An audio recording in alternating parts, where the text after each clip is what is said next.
दोस्तों, हर एक इच्छाधारी नागिन के पास एक बहुमूल्य चीज होती है जिसे हम लोग नागमणि के नाम से जानते हैं।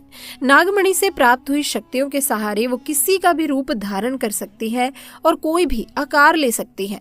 दोस्तों, कहते हैं एक साधारण नाग नागिन कार्तिक पूर्णिमा के दिन बगैर मणि के भी विशेष शक्तियां प्राप्त करते हैं। दोस्तों, नाग नागिन महादेव को ही अपना आराध्य देव मानते हैं। अगर आप भी महादेव के परम भक्त हैं तो सच्ची श्रद्धा से कमेंट बॉक्स में हर हर महादेव जरूर से लिखना। तो दोस्तों, राजस्थान के एक गांव में इच्छाधारी नागिन ने दिया एक बच्चे को जन्म, परंतु गांव वालों ने कर दी ये गलती। इसके बाद जो हुआ जानकर आपके भी रोंगटे खड़े हो जाएंगे। दोस्तों, ये चमत्कारी घटना राजस्थान के एक छोटे से गांव चांदपुर की है। दरअसल ये घटना घटित हुई चांदपुर के मुखिया और वहां के सबसे धनी इंसान आकाश जी के साथ। परंतु आकाश जी आज से करीब 8 साल पहले एक साधारण और गरीबी का जीवन व्यतीत करते आ रहे थे। वो अक्सर जंगल में अपनी गाय को चराने जाया करते थे। एक दिन वो गाय चरा के अपने घर आ रहे थे तो उन्होंने देखा कि उनकी एक गाय जंगल में ही रह गई है। तो वो उसे ढूंढने के लिए वापस जंगल में चले गए। वो गाय को ढूंढते ढूंढते जंगल के थोड़ा और अंदर चले गए।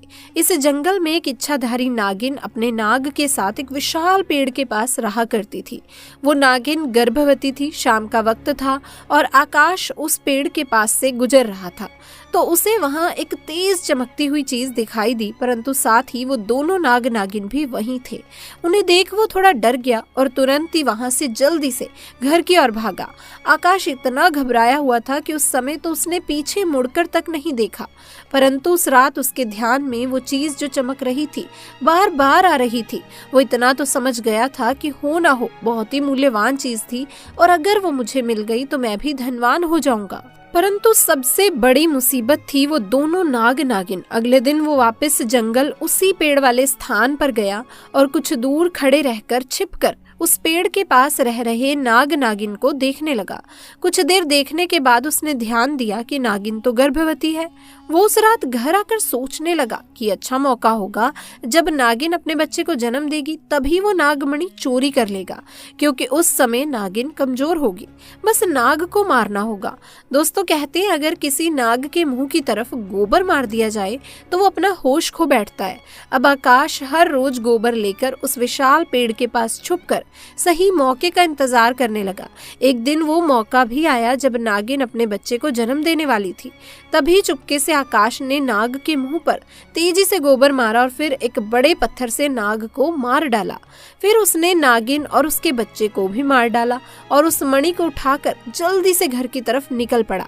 परंतु दोस्तों, उधर नागिन किसी तरह बच गई थी, बस बेहोश पड़ी थी। जब नागिन को होश आया उसने अपने बच्चे और पति को मरा देखा तो उसके तो दुख दर्द का ठिकाना ही नहीं रहा। वो उस समय गुस्से से पागल हुई जा रही थी। उसने आकाश से बदला लेने की ठानी, परंतु मणि चली जाने के कारण वो अपनी शक्तियों का प्रयोग नहीं कर सकती थी। परंतु अभी भी वो अपना रूप तो बदल ही सकती थी। इधर आकाश को जैसे ही मणि मिली उसका पूरा जीवन ही परिवर्तित हो गया।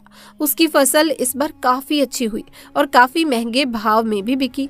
उसकी तो जैसे मानो लॉटरी ही लग गई हो, क्योंकि वो जो भी धंधा कर रहा था उसे हर जगह से लाभ मिल रहा था और आकाश को पता था कि ये सब उस चमत्कारी नागमणि का कमाल है। गांव में हर जगह उसका नाम था। आकाश के इस रुतबे को देख एक अच्छा रिश्ता आकाश के लिए उसके पास ही के गांव से आया और सुमन नाम की एक सुंदर स्त्री से उसका विवाह संपन्न हुआ। दोस्तों, सुमन अपने पति आकाश को बहुत ही प्यार करती थी और बहुत इज्जत देती थी। दोनों एक दूसरे का कदम कदम पर साथ निभाते उनकी जोड़ी गांव में मिसाल बन चुकी थी। उधर नागिन भी एक पुरुष का रूप धारण कर मंगल नाम से आकाश के यहाँ उसका मुंशी बन गया और आकाश का विश्वास जीतने लगा। आकाश भी मंगल के व्यवहार और वफादारी को देख उसे अपने भाई समान ही मानने लगा। एक दिन सुमन अपने पति आकाश के पास आती है और बताती है, तुम पिता बनने वाले हो, मैं गर्भवती हूँ। ये सुन आकाश की तो खुशी का ठिकाना ही नहीं रहा। उस दिन वो खुद अपने मुंशी मंगल के पास गया और बोला, देखो मंगल, मेरा कोई भाई नहीं है, परंतु जब से मुझे तुम्हारा साथ मिला है तुम मेरे सगे भाई से भी कहीं अधिक बन चुके हो। आज मैं बहुत ही खुश हूँ, इसलिए आज मैं अपनी पत्नी और तुम्हें एक खास जगह लेकर जाना चाहता हूँ, क्योंकि मेरा इस दुनिया में तुम लोगों के सिवा कोई नहीं है।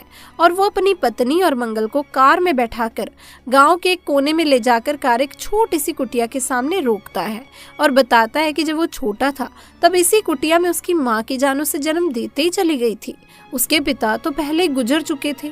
तब एक बूढ़े बाबा ने उसकी माँ को वहीं दफना दिया था और आकाश को उसी बूढ़े बाबा ने पाला था। आकाश बताता है कि जब भी उसके साथ कोई बुरी घटना होती है या वो दुखी होता है तो बस वो इसी कुटिया के पास चला आता है। यहाँ उसे एक अनोखे सुकून का एहसास होता है। आकाश आगे बताता है कि आज तुम दोनों को मैं इसलिए यहाँ लाया हूँ क्योंकि तुम दोनों अब मेरी जिंदगी का एक अहम हिस्सा बन चुके हो। दोस्तों, ये सुन सभी की आंखों में पानी भर आता है। कुछ देर रुकने के बाद जब वो वापस पहाड़ी से होते हुए घर को जाते हैं तो अचानक उनकी गाड़ी पहाड़ी पर एक बड़े से पत्थर से टकराती है और गाड़ी को जोर का झटका लगता है, जिसके कारण आकाश तो कार में फंसा रहता है, परंतु उसकी पत्नी सुमन पहाड़ से नीचे गिर एक पेड़ पर अटक जाती है और उस पेड़ के ठीक नीचे बहुत गहरी खाई थी। दोस्तों, वो रात कार्तिक पूर्णिमा की थी। मंगल अपनी शक्तियां पाकर पुनः नागिन रूप धारण कर लेता है। आकाश मंगल को देख चौंक जाता है क्योंकि मंगल अब नागिन में पुनः बदल गया था।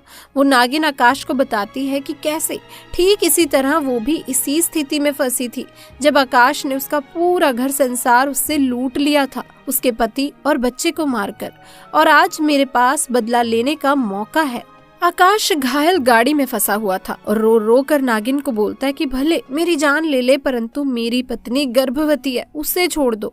परंतु तभी उस नागिन को अपनी वही स्थिति याद आती है कि क्या होता है जब कोई अपना छिन जाता है। ये जिंदगी का सबसे बड़ा दुख होता है।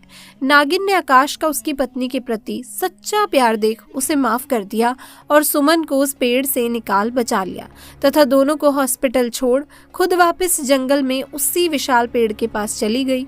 जब आकाश हॉस्पिटल से स्वस्थ होकर अपनी पत्नी के साथ घर वापस लौटा तो दोस्तों उसे अपनी गलती का एहसास हुआ और उसने जाना कि उसने कितनी बड़ी गलती करी है।